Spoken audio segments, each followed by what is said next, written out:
So let's talk about three of the core rules that I think are most in need of a change in 9th edition 40k.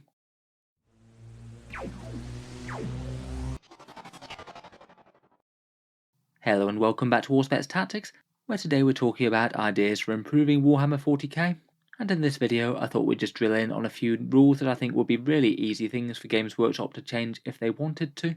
and just feel like a few simple sources of annoyance where it feels that perhaps the intention of the rules just really doesn't marry up with what actually happens on the tabletop. In general, I do feel that for the most part the 9th edition core rule set is actually really quite good.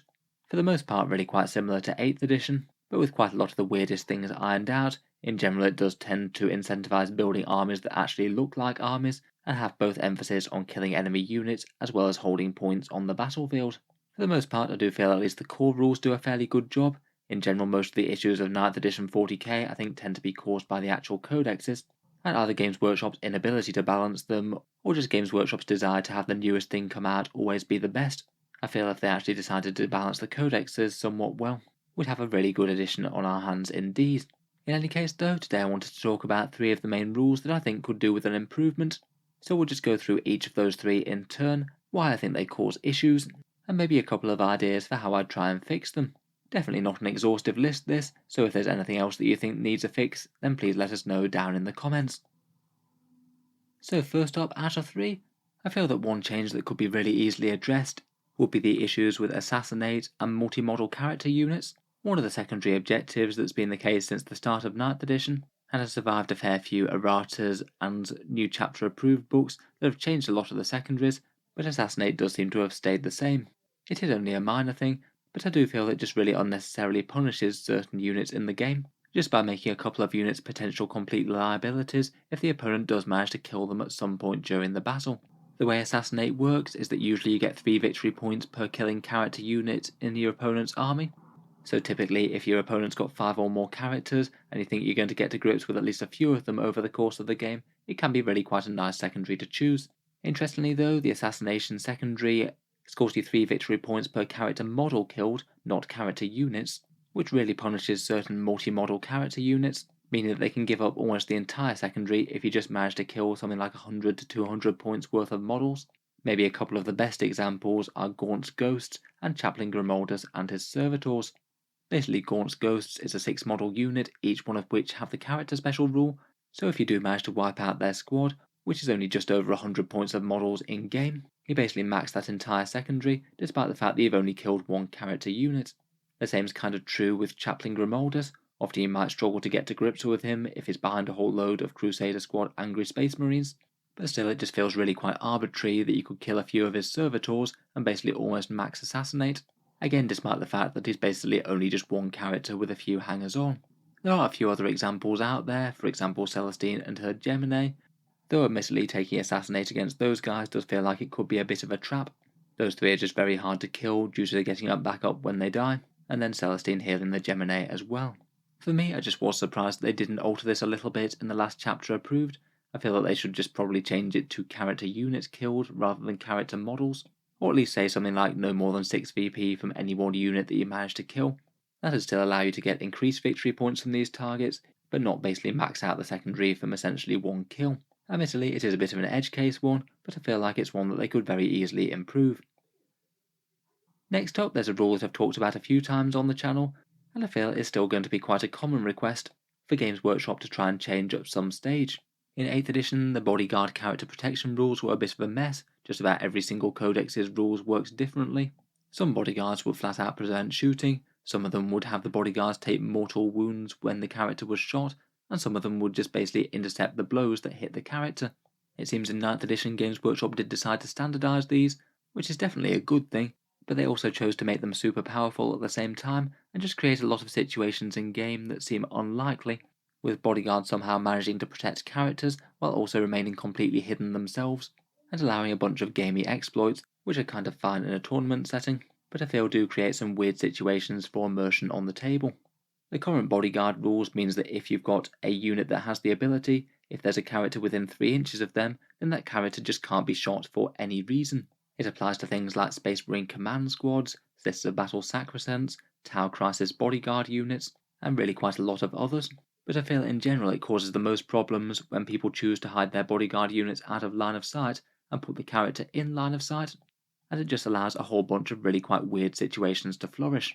Probably one of the strangest situations is when you've got a character with really heavy firepower, say the Raven Wing Talon Masters, or perhaps that Iron Hands character contemptor with a massive loadout of big guns. You can basically have them standing out in the open, blazing away at anything that they want to, and the enemy is going to be completely unable to shoot them back, as they can't see the bodyguards hidden safely behind a ruin, and the characters just right there out in the open, laying waste to enemy units, and somehow managing to be invulnerable. Perhaps just as problematic is taking objectives. Often you'll have an objective that you really need to put a unit in the open for. If you can manage to get a character with a really big base or a multi-model character unit, you're often going to be able to remain within 3 inches of your bodyguards who are safely hidden away and also be on the objective. Say for example in the picture in the bottom you can have a Sacrosanct unit hiding out of line of sight, and then something like Celestine chaining out a really long way, snagging an objective right out in the open,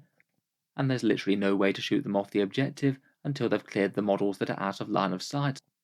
Perhaps slightly more minor things is that also it means that characters can effectively cancel Overwatch, as if you charge a character that's near a bodyguard unit, you can't shoot at it, so the enemy unit isn't actually allowed to overwatch them at all. Again, just seems a bit arbitrary that just because you've got a character standing next to a certain unit, you're not going to be able to overwatch either of them, and doesn't really feel very intentional. I think the bodyguards have also contributed to sniper units being kind of useless in 9th edition, which is kind of a shame given that they're an entire class and lots of factions have access to them. Obviously, I've got nothing against bodyguards actually doing a reasonable job and being decent choices in game. I just feel there's got to be ways to actually allow them to do this while also not creating these slightly weird game breaking scenarios.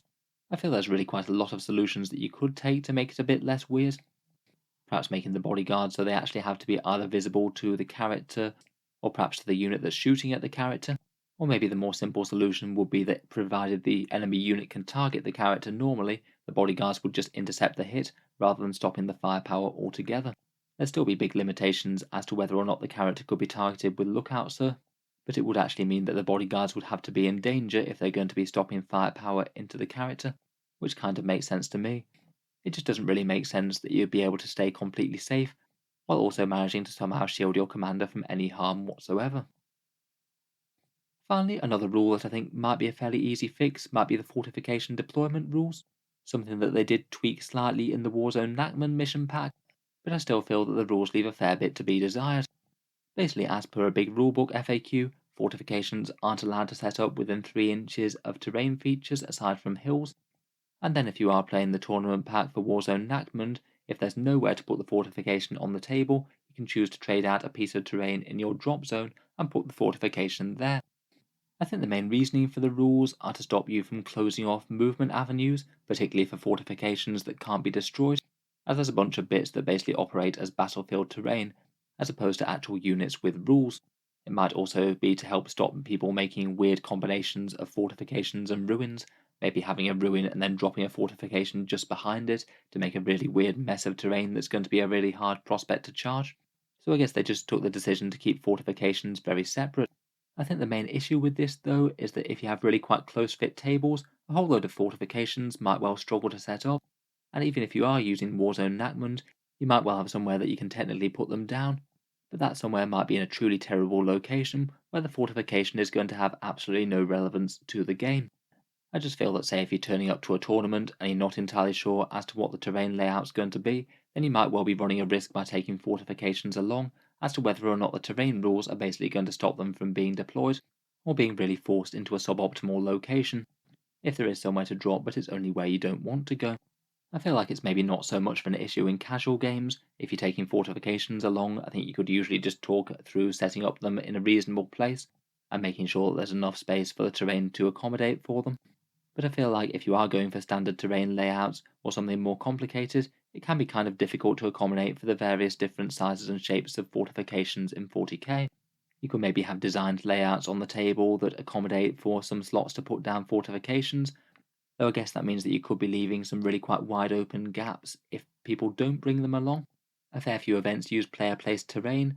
where there's a bit more freedom as to the setup of the terrain pieces in question and arranging them to your liking, so you could potentially leave a bit more room if you needed to. Or maybe a bit more of a radical step might be to allow every fortification to be destroyed if the enemy wants to shoot at it and they're willing to slog through a really tough defensive profile, but then maybe relax the rules a little bit and allow them to be set up a bit closer to your actual terrain pieces. I feel maybe just at the very least, maybe even if there is somewhere to set up the fortification, you should still have the option of swapping out one of the terrain pieces in your deployment zone for one. At least that way you could guarantee that it could be set up somewhere useful, even if you do have to pass up the opportunity of having a bit of nice terrain in your drop zone to do so. In general though, I can see why they're a little bit more of a challenge to write good rules for, as they do basically need to work with a lot of people's different battlefields that might be played and set up in very different ways. So anyway, there you have a few different rules that I'd potentially make tweaks to out of the 40k core rules. Assassinating characters, the bodyguard rules, and fortification deployment. Let me know if there's anything else that you'd think about changing, and if there's any other good ways of fixing these ones. As always, I look forward to hearing your thoughts down in the comments. If you've enjoyed the video, feel free to subscribe to Auspex Tactics, or I'll certainly keep the regular 40k stuff coming. I do generally tend to post new videos every day. Finally, if you have been enjoying all the videos on the channel, I would just like to quickly mention the Auspex Tactics Patreon page, which is how I can afford to keep on making these quite so often. The link's down in the video description if you would like to help support. Channel patrons do get a fair few advantages, including seeing certain videos early, regular votes to see what sort of things happen next on the channel, and automatic entry into the regular prize giveaways with a chance to win some really big model kits each month. If any of that sounds good to you, or you'd just like to help support, then the link is down in the video description. In any case, a massive thank you for listening, and I'll hope to see you guys next time.